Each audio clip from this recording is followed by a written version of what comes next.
What's up, guys? Welcome back to English with a Native podcast. My guest today is Mr. Eddie. Eddie has been teaching English for more than 4 years and teaching TOEFL for more than 3 years. He has a bachelor's degree in linguistics and anthropology. He speaks 4 languages. He speaks his native language English, Spanish, Yucatic, Maya, and Portuguese. And he's here today to discuss a very important topic for the students who want to get the TOEFL test. Today he will give overview about the TOEFL test. So let's start our podcast.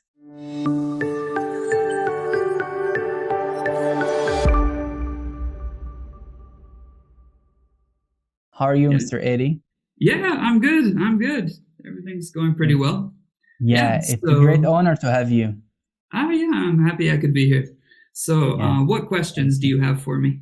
Yeah, in fact, the first one is, what is it for, the TOEFL test? The main reason that people take it will be to go to a university in an English-speaking country, or to go to a university that has like a program in English, like for example, to Germany. A lot of people take the TOEFL to go to school there. And then other people will, take it just so they can kind of like quantify their level and show that, on their CV or something like that. And some people just take it, for kind of personal reasons. So they want to improve their English language, you mean? Exactly. Yeah. To kind of like, give their study a little bit of structure, kind of like that. Yeah. Wonderful. Yeah. Let's move to the second question. What are the versions of the test? Okay, cool. So the main version of the test that people will be taking is a computerized version that you can take normally at a test center, but now because of the situation with COVID, they also have a home edition that you can take. Other than that, there's like a simplified version that you can take on paper, also at a test center, but that version is a bit shorter. It's like, obviously it doesn't have a speaking section like the regular TOEFL does. Yeah. So let's move to the third question. Okay. And I think this one will take time. Okay. How many sections are on it? Okay. Yeah, that is a good question. Okay. Cool. Yeah. So there's like I said, there's the computerized version, which is the most common. And on this version, there's 4 sections. So there's reading, listening, speaking, and writing. So each of these sections, will ask you to use your English in a slightly different way. The reading section will consist of texts that are taken from a college level textbook.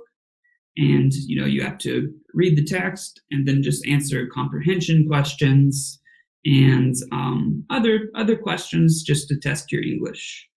And then the listening section will be 2 different kinds of listening exercises, but you'll do several of them. So the first type is an academic lecture.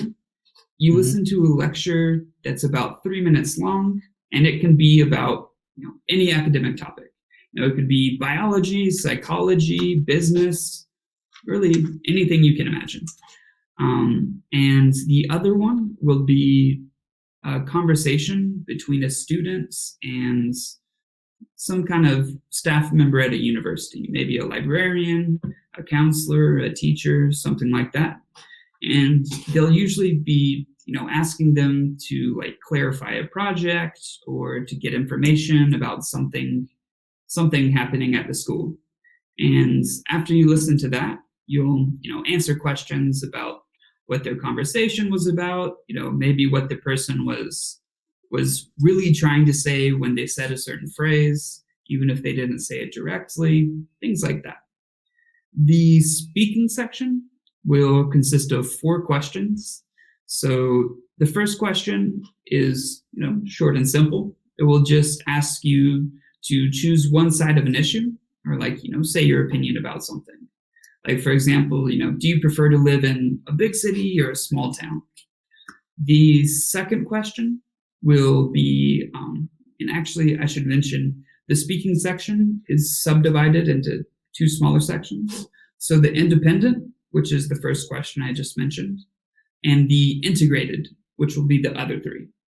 So question 2 is the first integrated question. And this one will be where you have to read a short passage, and it's supposed to be either a university announcement or a student writing a letter to the school or the school newspaper, something like that. And then 2 students will have a conversation about this. So the last 2 questions are academic questions. So in question 3, you read a short passage about an academic topic, then you listen to a professor's lecture about it, and then you summarize the material. And then in question 4, you just listen to an academic lecture and you summarize that. For the last section, the writing section, you have two different questions. So your first one will be, it'll be integrated. Your first one will be where you read a passage that's 4 paragraphs long, and it will be about some kind of academic topic. What it will do is it will introduce a debate, and the author of the passage will choose the side of that debate. So, they'll either agree or disagree with something, and then give 3 reasons to support that argument. Then you'll listen to a professor's lecture where they will basically refute that. They'll choose the opposite side and give 3 reasons why they disagree. Then in your essay, you're asked to, first of all, summarize what the debate is, just like, a brief summary of that, and then summarize the lecturer's opinion, or like why the lecturer disagreed or argued for that certain side. And then the last question, the independent writing question, is very, very similar to the first speaking question. So they'll just ask you to choose one side of an argument, or to, give your opinion about something, asking if you agree or disagree with the statements, something like that. And that is all of it. In fact, I have a question about it. Yeah. Most students face difficulties answering the integrated questions. How we can solve this problem? Yeah, that is an excellent question. So the first thing that I can recommend, and this is actually true for like all speaking, questions, and actually just, the TOEFL in general, is first, like, knowing what to expect will help you so much. When I used to work at a TOEFL institute, it was so common that people with really, really good English would come to us because, they said, oh, I speak good English, I'll just take this test. And they didn't know what format it should be in. They didn't know what to expect. And they did terribly.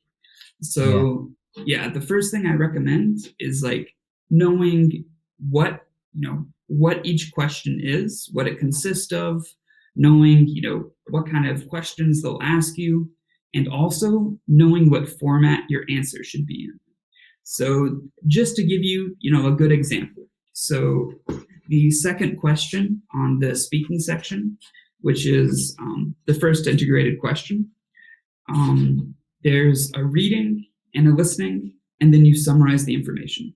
Yeah. So with that particular question, there will always be 3 pieces of information in the reading and 3 pieces in the listening.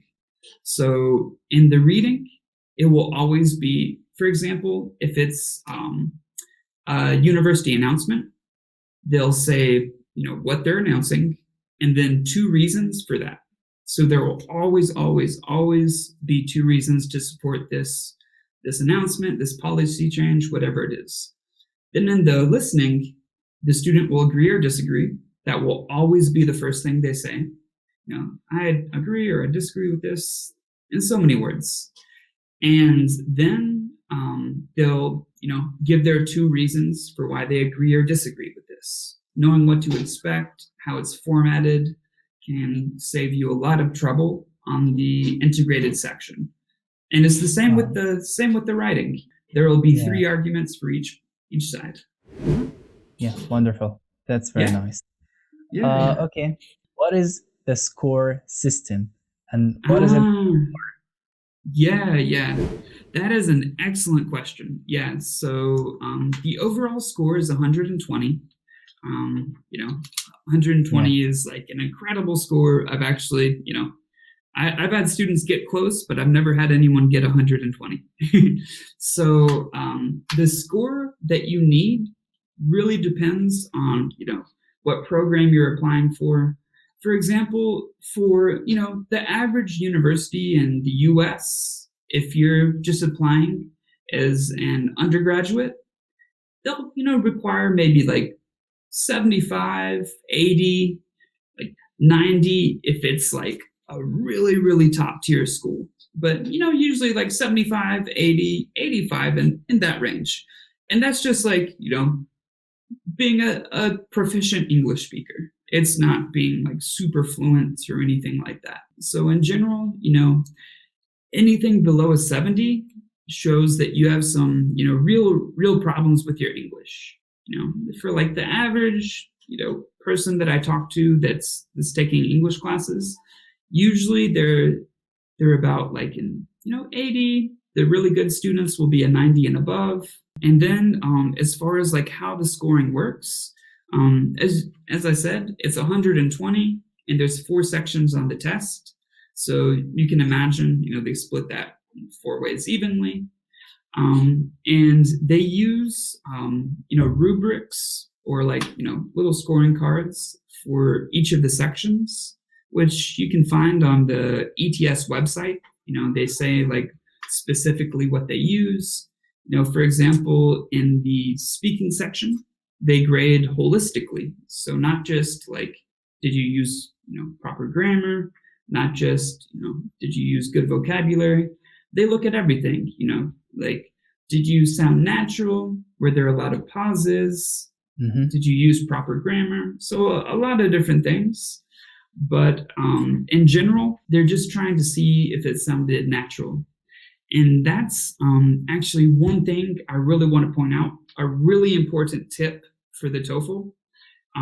I see so many students who have read somewhere online that you like cannot repeat a word in your answer, or that you have to use like really advanced grammar or, really advanced vocabulary. And that's just like not true. For the writing, yes, you are writing formally. It's good to not use the same word, 10, 20 times. But more than anything, they just want you to sound natural. So you don't have to use super advanced vocabulary. You just need to think like, how would a native speaker, speak? In your spoken responses, you don't have to use really fancy grammar, something that you would find, in a literature book. Just try to sound natural. Mm-hmm. That's good. Okay. Or latest? Yeah. So that's a good question. So it's about like 3 hours in total. You have a 10-minute break in between. It will vary a little bit depending on the reading and listening section. So for the reading section, it can be between 54 and 72 minutes. And the listening section between 41 and 57. And an extra reading and 1 less listening, or you'll have an extra listening and 1 less reading. But so you have that. And then you have your 10-minute break after the reading and listening. Then you have the speaking section, which is always 4 questions. So that's just 17 minutes. And then you have the writing, and you have 50 minutes for that. So you have 30 minutes for one essay and 20 minutes for another. Mm-hmm. Okay, what strategies would you like to suggest for students to manage their time in the test? That's a really good question. One thing I would recommend is, really, and it depends on what section. For example, for the speaking section with time management, I would say first, just practice, using the correct structure, like practice, giving your response in the correct structure, no matter how much time it takes. And then after you get that, start practicing with the time management. It doesn't have to be perfect, but try to use, more or less an equal amount of time for each piece of information. For the writing section, what I really recommend is, it depends on each person's pace, things like that. But really what you should try to do is do it based on each paragraph. So if you have 30 minutes, depending on how many paragraphs you write, you should aim to use the same amount of time on each paragraph and save just maybe 2 or 3 minutes at the end to revise. And one thing I really recommend for time management on the speaking section is that a time marker. For example, for questions 2, 3, and 4, you have 60 seconds to speak. So one of the biggest problems that I see on the speaking section is people speaking too long. It's never too short. That's never the problem. It's always people speaking over the time limit. So what I recommend for people is to, set a time limit. It can be maybe 30 seconds or something like that. So when you're watching the clock count down, if it hits 30 seconds, just quickly think have I given half the information? And if you have, you can keep that speed. If you haven't, you need to stop talking about the first thing and move on to the second. The TOEFL, one of the few nice things they did, I think, for students is you only have to relay 2 pieces of information plus an introduction for the integrated speaking questions. Sometimes just 1 piece of information for the 3rd and 4th ones, depending on the format. But it makes it easy to split up your time. So for example, with question type 2, I said that there's 3 pieces of information in the reading and 3 pieces in the listening. So you can split this up with an introduction that takes, maybe 5 or 10 seconds. And then that gives you 50 seconds for the rest. So if you have 2 topics you need to talk about, then you can say 10, 25, 25. So that means, if 35 seconds have passed and you're still talking about your first reason, you really need to stop talking about that and move on. Mm-hmm. Okay. Thank you so much for this nice explanation. I appreciate it, my friend. Yeah, absolutely. I'm happy to help you anytime. Thank you so much. Yeah. It's been a pleasure, man. Yeah, it's good talking to you. Yeah, thank you so much. And thank you guys for listening to this week's episode of English with a Native podcast. Make sure to hit that subscribe button and click the notification bell to be notified when I post on Thursday. Salam geeks.